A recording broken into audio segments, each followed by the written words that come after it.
Hello everybody, welcome to MJ Yaks Movies. Today I'll be yakking the film One Night Only, directed by Will Gluck, starring Monica Barbaro, or Barbaro. I believe Barbaro is the correct pronunciation, but my mouth wants to go the other direction. And Callum Turner, aka Mr. Dua Lipa. This movie is a delightful rom-comedy that also has an insane pitch. And so for that reason, I'm going to try and explain this movie in chronological order. And needless to say, spoilers, but frankly, the spoilers happen 15 seconds in, so not really spoilers. Okay, so in apparently a dystopian future, the American Congress, and also, I guess, Senate, if it was ratified, have decreed that there is a ban on premarital sex, and that only married couples may engage in intercourse, except for one night of a year. And so much like The Purge, one night of a year, the ban is lifted and everybody can do what they like. This is all tracked by some sort of biomarker, bio-tracking device, which is inserted into the wrists of individuals. It is red when they are not allowed to have intercourse. It is green when they are. And everybody gets to choose their own delightfully whimsical wrist image. Apparently, even though it's a serious criminal ban, they still like to have fun. How this all works, I'm going to question at the end of this plot description because I have a million questions, but for now I'm just going to try and get through the story. So, for one night of a year, everybody can hook up. Otherwise, anybody who's not married cannot have intercourse. Owen, as played by Callum Turner, is a pizza shop owner whose girlfriend breaks up with him on the eve of the ban lift in order to sleep with not quite a neighbor, well, I guess a neighbor, somebody else who lives in their building. Which is a cameo of sorts, which is revealed throughout the film. That spoiler I will keep. Allie, as played by Monica Barbaro, is an aspiring singer who does commercial work for things like pharmaceutical products. Apparently, the year previous, she hooked up with a gentleman, and then he ghosted her. And so, on the night in question, both parties decide to look for love of sorts, physical love. They find each other, they're opposed, kooky hijinks ensue, and then at the end they come together and ultimately decide they're going to wait for the next year before they physically make a connection or physically have intercourse. So, the rom-com portion of this movie is delightful. I enjoyed it, it was charming, I laughed. I had some out loud laughs, which is always really what I ask for the most when it comes to a comedy. The dystopian future part is not ever really fully addressed, leading to 1,000,001 questions. So when it comes to a movie, I am of the roller coaster disposition, which is to say, I like to just sit down and enjoy, let it happen, and then question after the fact.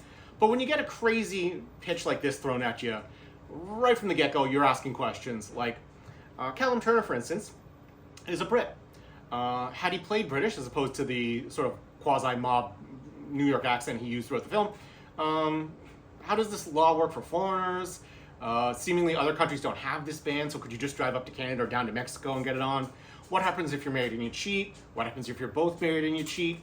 How does the biomarker track whether or not you're wearing protection? There are multiple kinds of protection. What happens if the protection fails? If you are caught, is it a misdemeanor? Is it a felony offense? If it's a misdemeanor, do you get fines? And up to a certain point, you have to face jail time. If it is a felony offense, how much jail time? Who are the police that sign up for this job? Do they introduce themselves as sex cops? All of these are questions that are valid.